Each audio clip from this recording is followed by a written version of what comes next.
Hai Gorgeous, welcome to my place. Terima kasih sudah mengklik video ini. Nggak pakai lama, watch.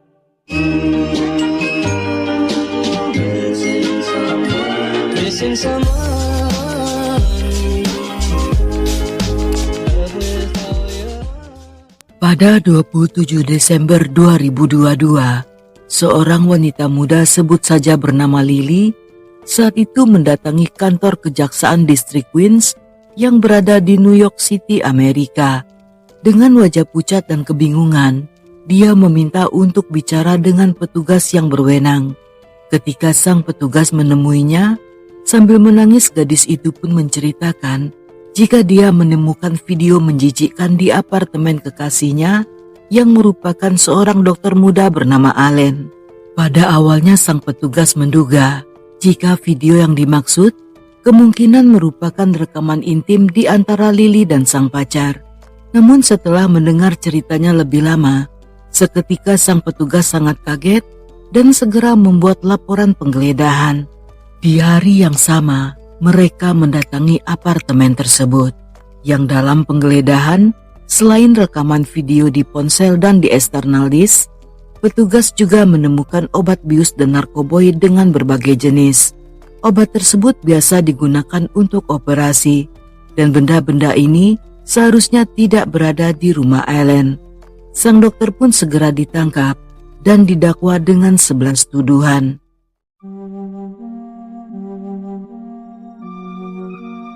Allen dilahirkan dalam keluarga Asia yang tinggal di Amerika. Sejak kecil, dia dikenal sebagai anak pintar dan bercita-cita ingin menjadi dokter. Tidak banyak yang diketahui tentang kehidupan pribadi atau keluarganya. Namun di tahun 2016, Allen lulus dengan summa cum laude dari Albany Medical College yang berafiliasi dengan Union University. Setahun kemudian, dia pun memulai program residensi di California Pacific Medical Center yang berada di San Francisco. Allen bukanlah dokter biasa. Dengan bakatnya, pada Juli 2020 saat berusia 35 tahun, dia berhasil bergabung di Rumah Sakit New York Presbyterian Queens sebagai spesialis gastroenterologi. Spesialis gastro adalah dokter yang mengkhususkan diri dalam diagnosis dan penanganan penyakit pada sistem pencernaan. Mereka menangani masalah pada organ-organ seperti kerongkongan lambung, usus halus dan usus besar, serta pada hati, pankreas dan kantong empedu. Sedangkan rumah sakit ini sendiri merupakan rumah sakit terkenal yang paling dihormati selama puluhan tahun. Mereka juga memiliki beberapa cabang yang berada di daerah-daerah lainnya. Agar tidak jauh dari rumah sakit yang berada di daerah Flushing, dia pun tinggal di sebuah apartemen di kawasan Astoria. Yang dalam masa-masa ini, Allen sedang berpacaran dengan Lily yang berusia beberapa tahun lebih muda. Di waktu luangnya, Lily sendiri seringkali mengunjungi apartemen tersebut. Sebagai seorang dokter, Allen tampak sempurna. Dia muda, tampan, ramah dan menyenangkan. Dan menurut rekan-rekannya, Allen adalah pria cerdas. Dia menjanjikan juga serta berbakat. Sehingga saat itu, semua orang menghormatinya. Sedangkan bagi pasiennya, Allen adalah orang yang mereka percaya untuk menjaga kesehatan mereka. Terutama di saat pasien sedang dalam kondisi tidak sadarkan diri di meja operasi, di mana mereka sangat yakin jika telah berada di tangan orang yang tepat. Dari luar hidupnya terlihat sangat normal. Selain karir yang menanjak, dia juga memiliki masa depan yang cerah. Tetapi semua itu seketika berubah, ketika pada akhirnya dunia mengetahui tentang sisi gelapnya yang menjijikkan dan menakutkan.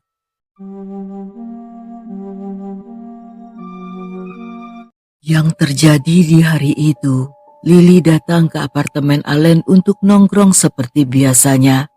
Namun di saat mereka sedang menonton TV, secara diam-diam Allen membekap mulut Lily menggunakan masker jenis KN95 yang sebelumnya telah diisi kapas basah dan mengandung cairan obat bius. Ketika Lily tersadar, pada awalnya dia merasa heran mengapa bisa tertidur begitu saja dan tidak ingat apa-apa. Namun saat melihat ponsel Allen yang terletak di atas meja, secara iseng dia pun membuka galerinya, yang sesaat kemudian dia sangat syok ketika melihat video rekaman yang memperlihatkan dirinya sedang diperkaos dalam kondisi yang tidak sadar. Setelah menyaksikan video tersebut, Lily merasa sangat panik karena dia tidak percaya jika Allen yang seharusnya melindunginya justru melakukan hal sekotor itu.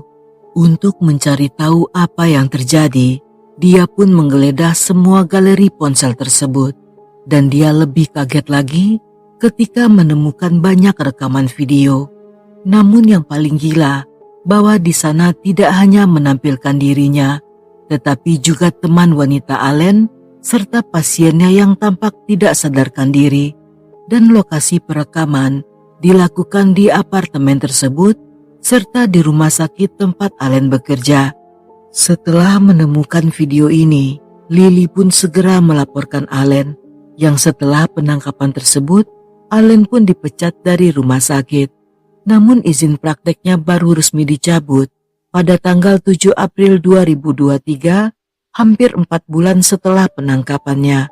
Selama waktu itu, dia ditahan tanpa jaminan, dan sepanjang interogasi berjalan, Allen bersikeras mengaku tidak bersalah.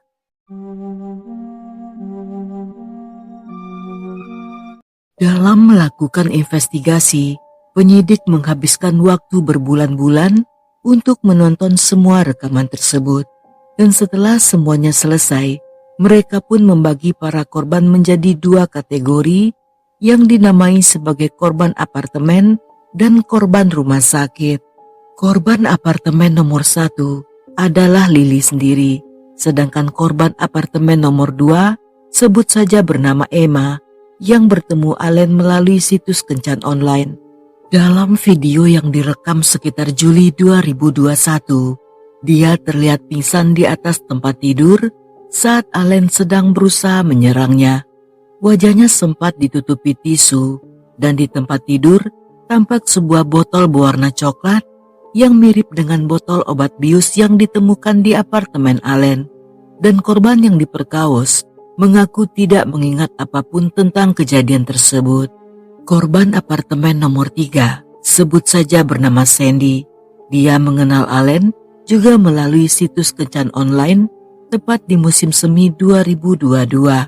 Dalam beberapa rekaman, kondisinya tampak sama seperti Emma, dan dia juga tidak memiliki ingatan tentang apa yang terjadi. Sedangkan korban apartemen nomor 4 adalah teman Allen sebut saja bernama Kimberly. Dia sempat menginap beberapa malam di rumahnya di antara tahun 2020 hingga 2022. Namun berbeda dari korban lainnya, kali ini dia justru menyerang Kimberly dari pintu belakang. Dan sama seperti korban lainnya, dia sama sekali tidak mengingat dan bahkan tidak tahu jika dirinya telah diserang.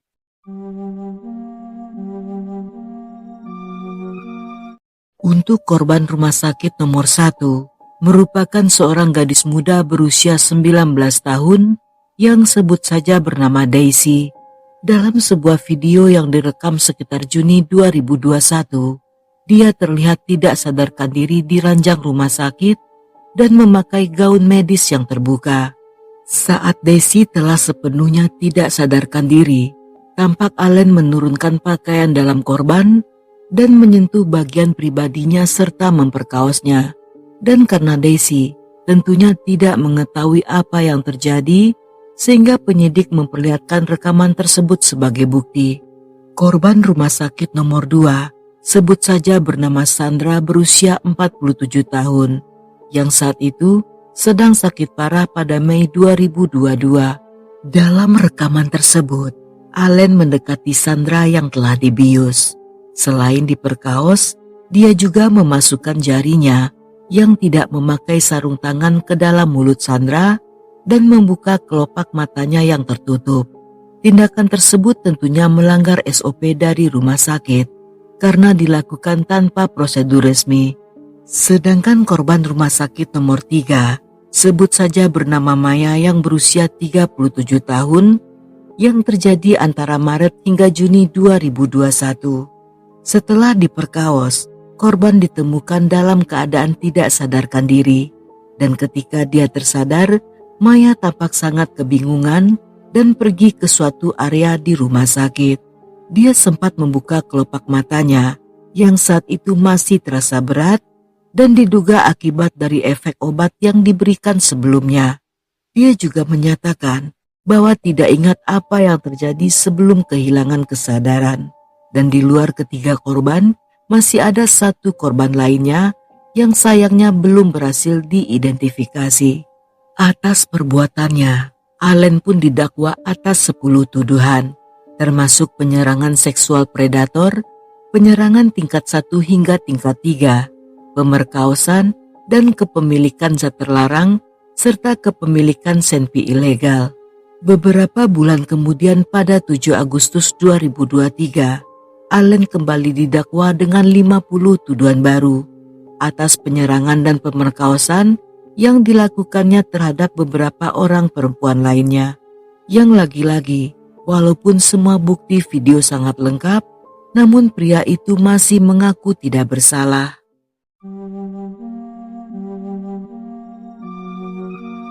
Setelah kejadian tersebut, beberapa waktu kemudian, korban rumah sakit yang bernama Daisy saat itu menggugat rumah sakit serta para dokter dan perawat yang pernah menanganinya.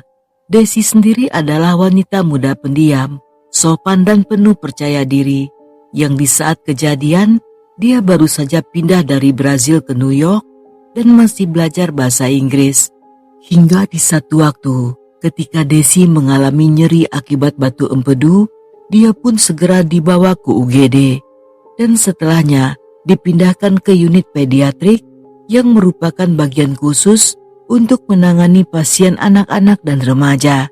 Sejak awal perawatannya tidak berjalan sebagaimana mestinya, di mana staf rumah sakit tidak mencatat hal-hal dasar seperti jumlah cairan yang masuk dan keluar dari tubuhnya, serta siapa saja yang masuk ke ruang rawat. Mereka juga jarang mengecek kondisinya, yang seharusnya hal ini dilakukan secara rutin. Sebelum menjalani operasi, Daisy dijadwalkan menjalani prosedur endoskopi atau pemeriksaan organ dalam yang saat itu dilakukan oleh Allen. Menurut aturan, prosedur ini seharusnya diawasi oleh seorang dokter senior yang bernama Kim. Namun saat prosedur berlangsung, Dr. Kim justru tidak hadir. Bahkan dalam gugatan tersebut, Daisy juga menyatakan jika tidak ada staf medis lainnya yang ikut mendampingi Allen. Setelah semua proses selesai, Dr. Kim hanya membaca catatan Allen yang berada di dalam berkas medis Daisy. Dia bahkan menuliskan sebuah pernyataan yang menyatakan bahwa dia telah melihat dan mengevaluasi pasien serta menyetujui hasil pemeriksaan dan rencana perawatan yang dibuat oleh asisten dokter, perawat dan juga residen. Dan anehnya, dia bahkan tidak mengganti kata-kata di catatan medis itu dan hanya menyalinnya tanpa melakukan evaluasi.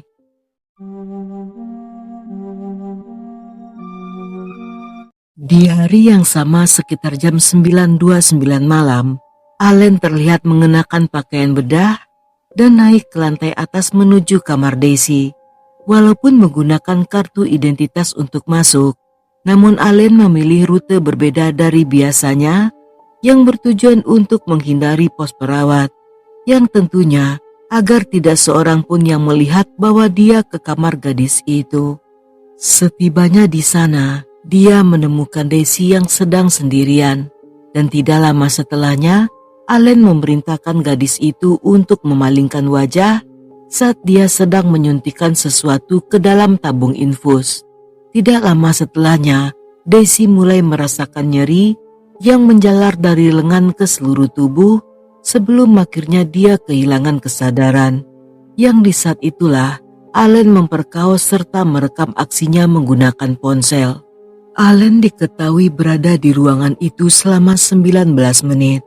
Dan sejam kemudian, ketika seorang perawat bernama Chelsea masuk ke ruangan itu, dia menemukan Daisy dalam kondisi tertekan, di mana gadis itu tidak bisa duduk karena tubuh bagian bawahnya mati rasa.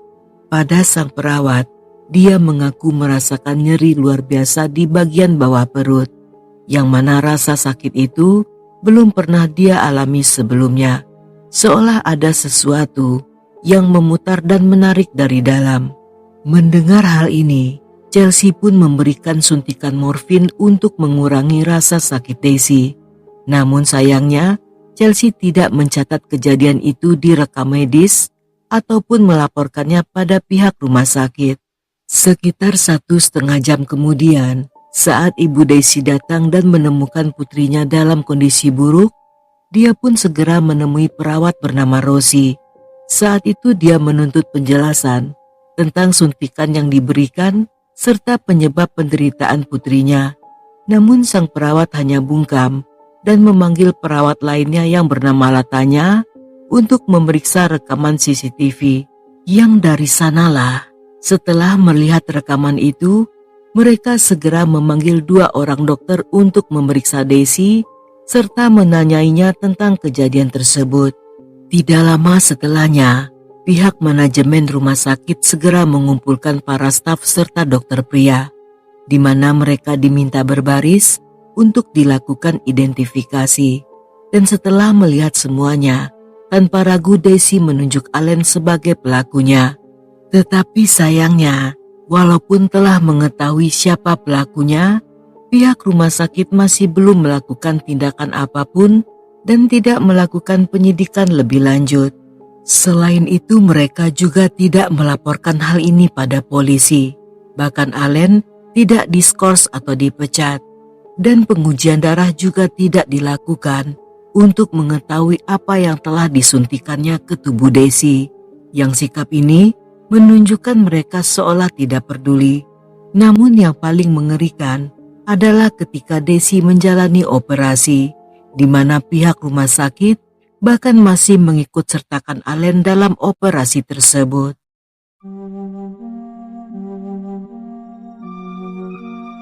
Sehari setelah operasi, Daisy seharusnya sudah diperbolehkan pulang oleh Dr. Kim.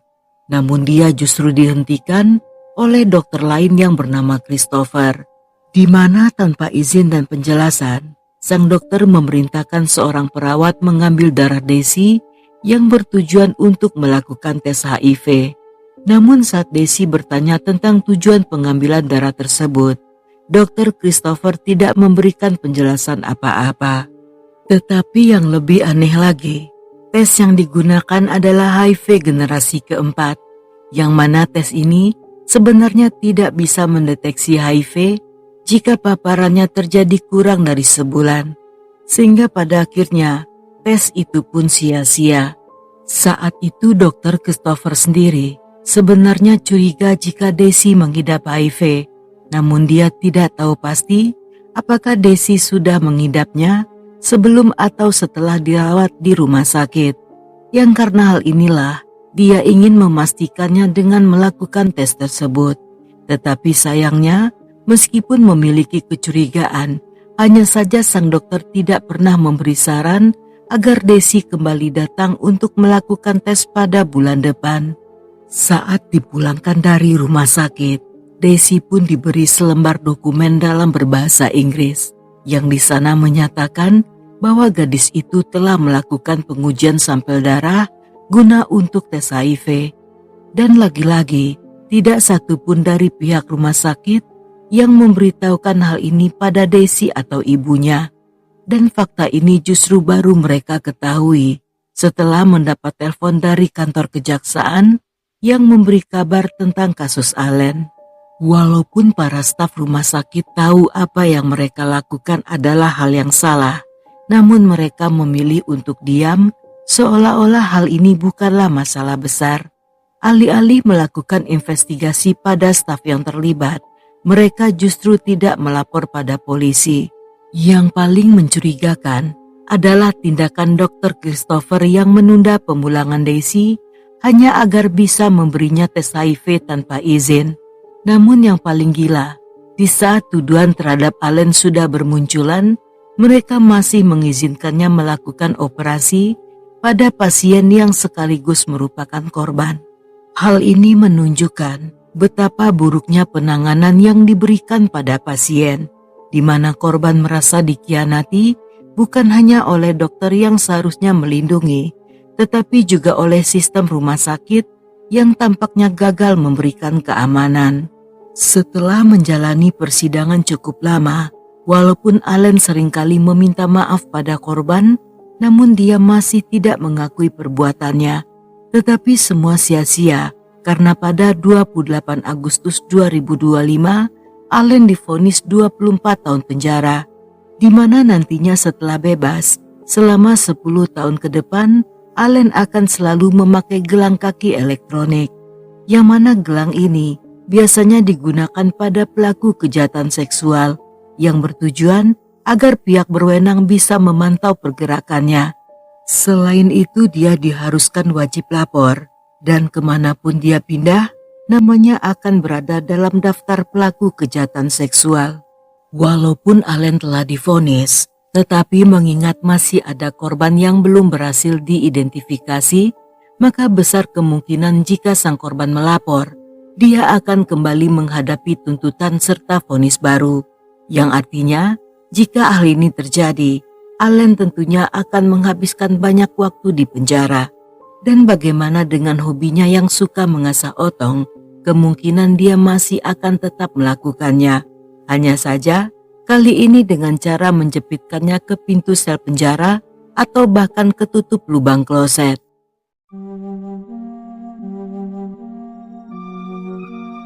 Sebelum terbongkarnya kasus Allen, sebenarnya pada tahun 2021, Rumah Sakit New York Presbyterian juga telah digugat dengan kasus serupa oleh 2 orang pasien dari dokter lainnya. Sang dokter yang bernama Joseph merupakan spesialis anoreksia atau gangguan makan. Dalam rentang tahun 1970 hingga 1990-an, ada banyak wanita yang menjadi pasiennya dan menjalani tes. Yang 2 di antara mereka bernama Susan, saat itu masih berusia 11 tahun. Sedangkan korban lainnya, sebut saja bernama Debbie berusia 14 tahun. Di mana hal ini dilakukan saat kedua korban berada dalam ruang isolasi selama berbulan-bulan, yang selama itu pula lah mereka berkali-kali mendapat pelecehan serta diperkaos. Namun sayangnya, karena gugatan diajukan di tahun 2021, di mana kedua korban saat itu telah dewasa, sang dokter tentunya telah bangkotan, keriput, serta juga berbau aroma kuburan. Sehingga sebelum kasus sempat diselesaikan, Dr. Joseph telah lebih dulu melakukan COD dengan malaikat maut.